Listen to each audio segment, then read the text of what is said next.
तो पॉलिटिकल पंच में हमने आपको दिखाया कि आखिर जाति को लेकर दिन भर किस तरह की बयानबाजी हुई, पक्ष और विपक्ष दोनों के ही तरफ से किस तरह की बातें रखी गई। इस वक्त जाति का नया मुद्दा लेकर अखिलेश यादव सियासी मैदान में उतरे हैं। अखिलेश यादव ने आरोप लगाया है कि यूपी में जाति देखकर थानेदारों की पोस्टिंग और तबादले किए जा रहे हैं। उन्होंने बाकायदा थानों के नाम गिनाए और सरकार पर सवाल उठाए। हालांकि डीजीपी ने अखिलेश के बयान को पूरी तरीके से खारिज किया है, लेकिन बीजेपी का कहना है कि अखिलेश यादव की राजनीति ही हिंदुओं को बांटने वाली रही है। वहीं दूसरी ओर आरएसएस हिंदुओं को एकजुट करने की पूरी कोशिश में है। संघ प्रमुख ने कहा है कि एक मंदिर, एक कुआं, एक श्मशान हो हिंदुओं का। दत्तात्रेय होसबोले का कहना है कि हिंदुओं को जगाना है, ये जागते हैं लेकिन फिर सो जाते हैं। उधर जाति और धर्म पर एक मौलाना का भी नया फरमान आया है। जमीयत दावतुल मुस्लिमीन के संरक्षक मौलाना कारी इसहाक गोरा ने कहा कि अजनबी से मेहंदी लगाना हराम है।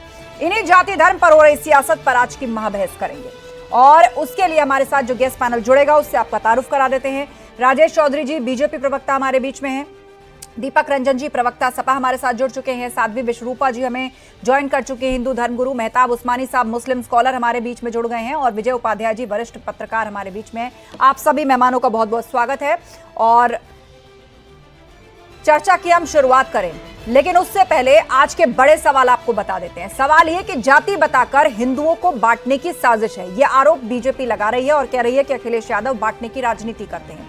सवाल यह कि संघ प्रमुख मोहन भागवत का एकता का संदेश और कितना कारगर साबित होगा। वो सबको एकजुट करने की बात कह रहे हैं कि हिंदुओं के लिए एक धार्मिक स्थल, एक कुआं, एक श्मशान होना चाहिए। और सवाल यह कि जाति धर्म पर जंग, सियासत किसके संग, दोनों ही तरफ से अपनी अपनी तर्क दिए जा रहे हैं। और चर्चा की शुरुआत करते हैं। हमारे साथ राजेश चौधरी जी जुड़ेंगे जो कि बीजेपी प्रवक्ता है। हालांकि शुरुआत मुझे उन्हीं से करनी थी, लेकिन चलिए वो हमको ज्वाइन करें। उससे पहले दीपक रंजन जी से कमेंट की शुरुआत करते हैं, सपा प्रवक्ता हमारे बीच में। दीपक जी एक मशहूर कवि हैं, उनकी कुछ पंक्तियां मैं सामने रख देती हूँ, समझ लीजिए वही सवाल है और यही बवाल भी है। जाति है कि जाति नहीं, एक तरफ है धर्म पताका और एक तरफ है जाति गाथा। हमसे खींची जाति नहीं, जाति है कि जाति नहीं। देखिए आस्था जी, समाजवादियों का शुरू से नारा रहा है और हमारे आदर्श हमारे लोहिया जी का नारा था कि समाज जोड़ो जाति तोड़ो। समाजवादियों ने सदैव समाज को जोड़ने का काम किया है और समाजवादी सदैव देखिए सबको लेकर चलती। लेकिन आज जिस तरीके का परिवेश है, आज जिस तरीके से एक जाति विशेष के लोगों को लाभान्वित करने का काम ये भारतीय जनता पार्टी की सरकार कर रही है, तो मैं समझता हूँ SC ST वर्ग, OBC वर्ग कहाँ जाए, कहाँ अपनी फरियाद लेकर के जाए। जिस तरीके से आज उनको नकारा जा रहा है, थानों पर उनकी सुनी नहीं जा रही है। अभी देखिए आज माननीय मुख्यमंत्री जी को पुरानी बातें तो याद आ रही हैं कि बाबा साहब ने क्या कहा था, लेकिन वर्तमान में आज दलित समाज के ऊपर जो अत्याचार हो रहा है, जो उनका उत्पीड़न हो रहा है, मैं समझता हूँ दलित उत्पीड़न में उत्तर प्रदेश नंबर 1 का प्रदेश बन चुका है। अभी आपने देखा होगा, हम लोग तो फिल्मों में देखा करते थे कि किस तरीके से दलित समाज के दूल्हे को उतार करके उसको बेइज्जत किया जा रहा है, कालापन करके उसको उतारा जा रहा है। तो आज के परिवेश में भी आज 8 साल से भारतीय जनता पार्टी की सरकार है आस्था जी, और अगर आज भी हमको देखने सुनने को मिलेगा तो कितना निंदनीय है। आज दलित समाज कहाँ जाएगा? आपने देखा होगा अभी इलाहाबाद में, प्रयागराज में किस तरीके से दलित समाज के जो 35 साल का नौजवान था उसको आज जला करके उसको मरने के कगार पर छोड़ दिया गया। तो जिस तरीके से दलितों के साथ अत्याचार, महिलाओं के साथ दलित महिलाओं के साथ उत्पीड़न हो रहा है, तो निश्चित रूप से हमारे माननीय राष्ट्रीय अध्यक्ष जी ने जो भी आंकड़े पेश किए उन आंकड़ों को झुठला सकती है और उसी बयान को लेकर बीजेपी घेर रही है और वो कह रही है कि अखिलेश यादव या समाजवादी पार्टी की जो राजनीति है वो बांटने वाली है। हमें राजेश चौधरी जी ज्वाइन कर चुके हैं, बीजेपी प्रवक्ता। राजेश चौधरी जी, आप लोग आरोप लगाते थे कि यादव राज आ गया था जब सपा की गवर्नमेंट थी, चाहे पुलिस थानों में तैनाती को देखें या प्रशासनिक तैनाती को देखें। आज अखिलेश यादव ने प्रेस कॉन्फ्रेंस की, थानों के नाम बताए, पोस्टिंग्स उन्होंने गिनवाई और ये भी बताया कि कौन किसके लोग कितने कहां हैं। देखिए आस्था जी, उत्तर प्रदेश के पुलिस के मुखिया डीजीपी साहब ने बड़ा स्पष्ट रूप से कहा है कि ये गलत आंकड़े जनता के बीच में पेश किए जा रहे हैं। अखिलेश यादव जी जो मुख्यमंत्री रहे उत्तर प्रदेश के, इतना जिम्मेदार आदमी जब पब्लिक डोमेन में आकर के झूठ बोलेगा तो उसकी आप कल्पना कर सकते हो क्या जनता कितना गंभीरता से रहेगी। और दूसरा, समाजवादी पार्टी का ये काम रहा है कि हिंदुओं में किसी भी तरह से विभाजन करिए, हिंदुओं को जाति के नाम पर बांटने का काम करिए। आज से नहीं, पहले से हो रहा है। मुसलमानों की जाति कभी नहीं बताएंगे ये। कभी आपने सोचा, कभी इनके मुंह से सुना कि मुसलमानों में भी ये विभाजन करने का काम कर रहे हो, जातियां बता रहे हो? अरे दलितों की बात कर रहे थे समाजवादी पार्टी के प्रवक्ता।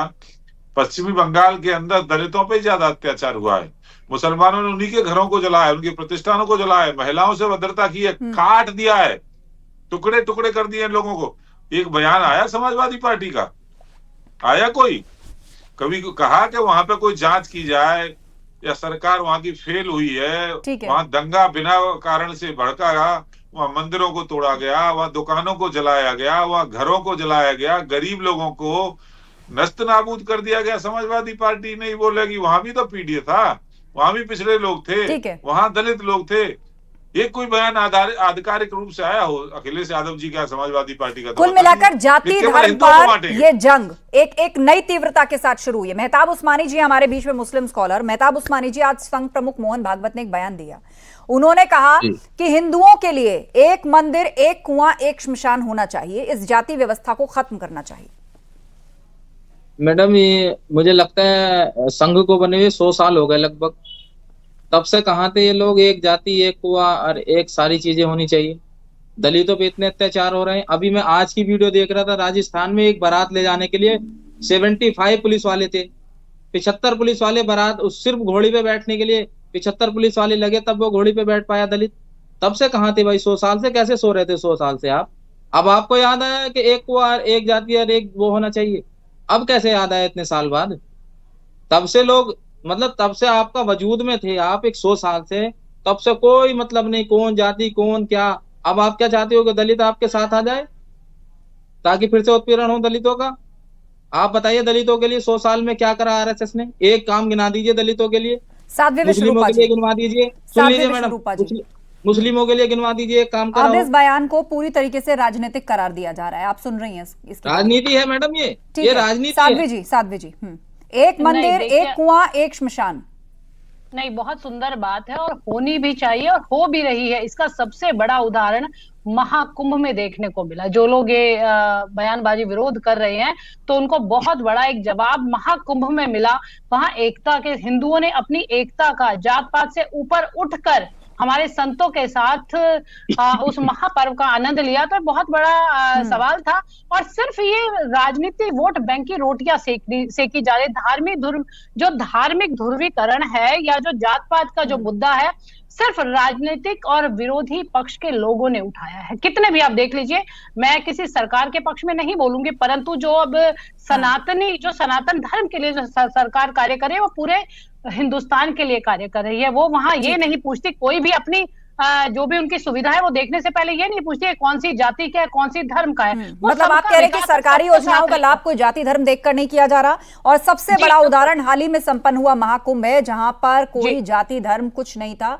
जिसकी श्रद्धा है वो संगम में डुबकी लगा रहा था, ना किसी को कोई रोकने वाला, ना टोकने वाला। हाँ, कुछ नियम कानून के अंतर्गत सबको वहां पर अनुशासन और संयम बनाए रखना था।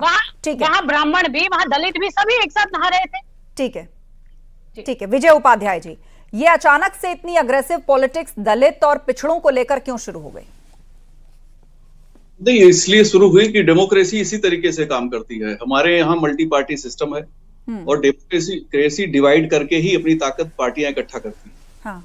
जो भी दल सत्ता में रहता है उसके खिलाफ एक नैरेटिव चलाया जाता है। समाजवादी पार्टी शासन में थी तो भाजपा ने नैरेटिव चलाया कि सब नौकरियां यादव को मिल रही हैं, सब प्राइम पोस्टिंग यादवों को मिल रही हैं और सेकंड पर मुसलमानों को मिल रही हैं। अब इन्हीं के हथियार से समाजवादी पार्टी इन पे अटैक कर रही है। उनको लगता है ये हिंदुओं को इकट्ठा कर रहे हैं, तो वो हिंदुओं को जातियों में बांट के कह रहे हैं कि पिछड़े और दलित हमारे साथ आइए, आपका उत्पीड़न हो रहा है। तो ये एक्चुअली लोकतंत्र ऐसे ही चलता है। हम मल्टी पार्टी सिस्टम को हमने एक्सेप्ट किया। तो जब मल्टी पार्टी सिस्टम है तो आप देखिए जाति आधार पे, धर्म के आधार पे भी पार्टियां हैं। इत्तेहादुल मुस्लिमीन है एक पार्टी। तो इसी तरीके से डेमोक्रेसी में सबको छूट है और सब अपने तरीके से काम कर रहे हैं। ठीक है, दीपक रंजन जी, राजनीति बांटने वाली है आप लोगों की, और आरोप हमेशा से लगता है कि आप क्यों नहीं मुसलमानों को वर्गों में बांटते, आर्थिक रूप से कमजोर, पिछड़ा, महिलाएं, उनकी बात नहीं करते, आप हिंदुओं में जाति खोजते हैं। देखिए आस्था जी, कि मैं अपने बड़े काबिल प्रवक्ता, भारतीय जनता पार्टी प्रवक्ता माननीय विधायक अजीत जी के बारे में मैं इतना ही कहना चाहता हूं कि इनकी आंखों में सत्ता का असर देख रहे हैं और लगी या किधर और ये किधर देख रहे हैं। आज उत्तर प्रदेश में दलित समाज के ऊपर उत्पीड़न हो रहा है, वो उनको नहीं दिख रहा है। आगरा में एक दूल्हा जो घोड़ी नहीं चढ़ पा रहा, वो इनको नहीं दिख रहा है। इलाहाबाद में किस तरीके से एक दलित को जला करके मारने का प्रयास किया जा रहा है, वो इनको नहीं दिख रहा है। किस तरीके से दलित महिलाओं का उत्पीड़न हो रहा है, वो इनको नहीं दिख रहा है। इनको बंगाल दिख रहा है, जबकि बंगाल में कर रहे आप उत्तर प्रदेश तो संभाल लो, उसके बाद आप बंगाल के बारे में सोचना।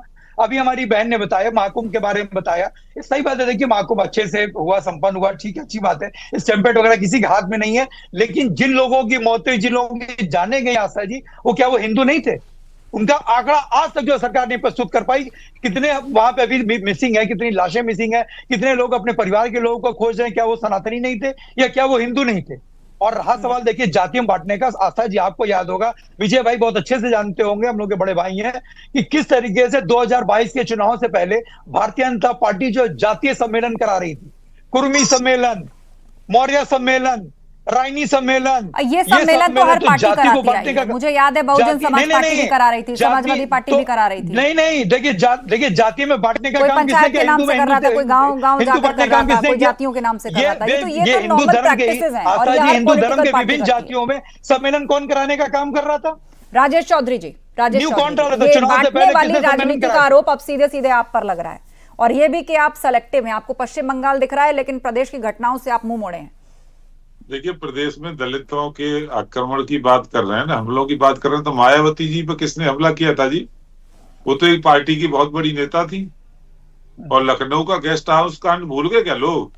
किस तरह से उनकी जान लेने की कोशिश की गई, किस तरह से हमला किया गया समाजवादी पार्टी के लोगों ने। कौन भूल जाएगा, आज कोई भूल जाएगा इस बात को? उसके बाद तो इनके मुंह से दलितों के हित की बात अच्छी नहीं लगती है। और समाजवादी पार्टी के शासन का पूरा रिकॉर्ड निकलवा लीजिए, सबसे अधिक दलित हत्याएं इनके शासन में हुई है, सबसे अधिक जमीनों पर कब्जा दलितों के इन्हीं के शासन काल में हुआ है।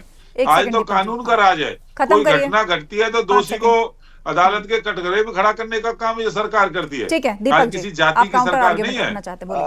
देखिए राजेश भाई को आज आदरणीय मायावती जी की बड़ी याद आ रही है, लेकिन इनको शायद याद नहीं 2019 में उसके बाद आदरणीय मायावती जी ने समाजवादी पार्टी के साथ अलायंस किया था, और आप ही थे जिन्होंने एक सम्मानित चैनल पे कहा था कि अगर देश की सबसे कोई भ्रष्ट मुख्यमंत्री हुई है तो आदरणीय मायावती जी हुई है। शायद आप भूल गए उसको, तो आपने उनको कितना जो सम्मान कर देने का काम कर रहे हैं, आप ही के वक्तव्य थे। राजेश जी आप शायद भूल गए, मैं आपको याद दिलाना चाहता हूँ राजेश भाई आपने ही कहा था, आज आप उस अपनी बात से कहा मैं नहीं, वो बता रहा हूँ, आपने कहा था नहीं कहा था कि हिंदुस्तान की सबसे भ्रष्ट मुख्यमंत्री कोई थी, आप लोगों को मारना चाहते थे, आदरणीय मायावती जी थी, ये आपने कहा नहीं कहा था राजेश जी, आपने सम्मानित चैनल में कहा था, इसलिए आपको डिबेट का हिस्सा था, और आपने कहा था कि सबसे ज्यादा भ्रष्ट अगर कोई मुख्यमंत्री हुई है तो आदरणीय मायावती जी हुई है। आपने उनको भ्रष्टाचार का आरोप, आपने उनको बताया, जबकि हकीकत तो ये है उनको निर्दोष साबित किया था, सारी एजेंसीज उनको निर्दोष साबित किया था। आपने आदरणीय मायावती जी को अपमानित करने का काम किया था, तोड़ने का काम समाजवादी पार्टी के लोगों ने किया, जी को अपमानित किया था,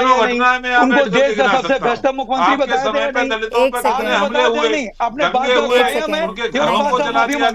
इस तरह अब आप दोनों शांत हो जाइए, आप दोनों शांत। अरे राजेश भाई आपने सम्मानित चैनल पे कहा था।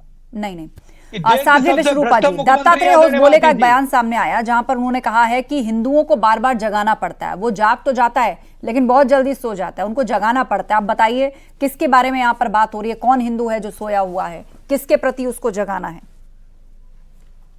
से वो हिंदू है। अभी अब छोटा सा उदाहरण तो अभी सभी के सामने आया, वक्फ बोर्ड जब बिल पास हुआ तो उसमें 237 लोग थे, मेरे हिसाब से 232 लोग थे और 195 उसमें हिंदू थे। वो जो हिंदू है जो सिर्फ विरोध करना जानते हैं, जो सही बात का भी विरोध करना जानते हैं, बस उन्हें विरोध करना है। अभी जैसे मेरे भाई ये कह रहे थे कि यहाँ दलित को जलाया गया, यहाँ महिलाओं के साथ, देखिए ये तो हादसे हर वर्ग के साथ होते हैं, हर वर्ण के साथ होते हैं, परंतु जानबूझकर, क्योंकि जो निजाम थे वो चले तो गए, उनका तो समाप्त हो गए हैं, परंतु वो सपा जैसी पार्टियां, AIMIM जैसी पार्टियां वहां यहाँ छोड़ गए हैं, वो उनके पक्षधर है, वो सामाजिक समरसता को खत्म करने का कार्य कर रहे हैं।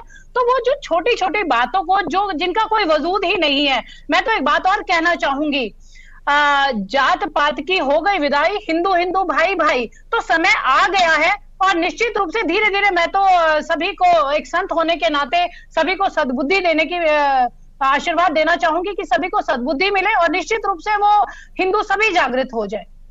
मेहताब उस्मानी जी।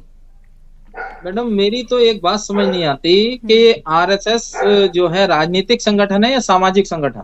अगर सामाजिक संगठन है तो ये धर्म को जोड़ने की बात क्यों करता है, देश को जोड़ने की बात क्यों नहीं करता? देखिए उन्होंने यही को कहा सुन लीजिए मैडम, मैं कोई गलत नहीं कह रहा, सुन लीजिए। अगर सामाजिक संगठन है तो देश को जोड़ने की बात करें ना, कहे कि सारी जाति सारे धर्म एक साथ आए। आप अगर कहते हो कि उसमें दलित एक कुएं में पानी पिलाने की बात करते तो जोड़ने की बात, पहले तो सुन तोड़ने लीजिए, की बात कहाँ सुन है? लीजिए, मैं पहले सुन तो चाहती लीजिए। हूँ, अगर वो पहले ये कह रहे हैं कि एक कुएं पे सभी पानी पीछे, तो इसमें तो जोड़ने की बात है, तोड़ने की तो बात ही नहीं है। एक कुएं में पानी तो तब पियेंगे जब आप नाम लेंगे। आप तो कहते हैं कि दलितों को जोड़ो, सारी जातियों को जोड़ो, तो आप धर्म की बात कहाँ करते हैं? जो आप लोगों ने इस्लाम जो धर्म है, जाति नहीं है। आप लोगों दुल्हा ने जो घोड़े नहीं चढ़ इस्लाम, पा रहे हैं इनके राज में, आप सुन और लीजिए, आप इस्लाम बात जोड़ने धर्म की है, कर रहे हैं। जाति एक नहीं एक है। करके बोलिए। इस्लाम मैडम धर्म, इस्लाम, सुन लीजिए पहले आप मुझे, मैंने आपको सुना, आप मुझे भी सुनिए ना। अच्छा ठीक है, 10 इस्लाम सेकंड धर्म में है, ताप जी जाति बात नहीं है। पूरी कीजिए, फिर साध्वी जी। हाँ, अगर आप धर्मों की जोड़ने की बात करते हैं तो देश को जोड़ने की बात करेंगे, अगर आप जातियों को जोड़ने की बात करते हो तो आप राजनीतिक बात करेंगे। आप राजनीति पे क्यों ले आते हैं? आप तो धार्मिक, आप तो, आपका संगठन सामाजिक संगठन है, तो आप तो कहिए ना कि हर धर्म के लिए वेलकम है, हर धर्म को एक साथ खड़ा होना चाहिए, देश को जोड़ने की बात करो। कभी मैंने नहीं सुना कि आरएसएस ने ये कहा हो कि हम घर घर जाएंगे, शिक्षा देंगे, हम घर घर जाएंगे, रोजगार देंगे, हम सरकार से अपील करेंगे कि जो पिछड़े हैं, अच्छा, दलित शिक्षा हैं, देने की जो उनके आप लिए- बात कर रहे हैं, मेहताब जी, एक मैडम, मेरी सवाल बात मेरा पूरी है, नहीं एक होने सवाल देते मेरा है। आप, नहीं नहीं ठीक है, 2 सेकंड और। आप जो कहना चाह रहे थे ना, उसका भाव पूरा आ गया और बात भी लगभग आप पूरी कह चुके हैं, लेकिन देखिए समय हो रहा है, फिर ये क्वेश्चन जो है अनएड्रेस रह जाएगा। जाति धर्म पर जो बात चल रही है, आप देखिए, आप ही के यहाँ से हैं एक मौलाना साहब, वो फतवा दे रहे हैं कि जो मुस्लिम महिलाएं हैं वो किसी दूसरे से मेहंदी ना लगवाएं। एक तरफ तो आप शिक्षित होने की बात करते हैं, एक तरफ आप समान राइट्स होने की बात करते हैं। आप बताइए, दूसरों से चूड़ियां ना इस्लाम पहने, में- मेहंदी ना लगवाएं, इस तरह के इस्लाम फतवे में- जारी किए जा रहे हैं। सुन लीजिए, और इस्लाम में दूसरी ये तरफ आप चैप्टर है रोजगार ना की कि- बात कर रहे हैं, तो बताइए इस इस्लाम रोजगार से के जुड़े हुए चैप्टर है कि ज्यादातर लोग महिलाएं नहीं, पुरुष भी हैं। अरे हम बता तो रहे हैं, इस्लाम में चैप्टर है कि हम इस्लाम में किसी गैर मर्द से महिला अपना हाथ नहीं पकड़वा सकती, तो उसमें क्या गलत कह रहे हैं? तो अब तक क्या होता है? अब तक सब गैर इस्लामिक होता उन्होंने है। ये कहा उन गैर लोगों मर्द के से, रोजगार का ये नहीं क्या, कहा किसी- जो आर्ट की तरह गैर मेहंदी मर्द लगाते का हैं, खानदान से चला चूड़ियां बनाने के कामकाज किसी में औरत से हैं। नहीं कहा, लगवा लीजिए, क्या दिक्कत है उसमें?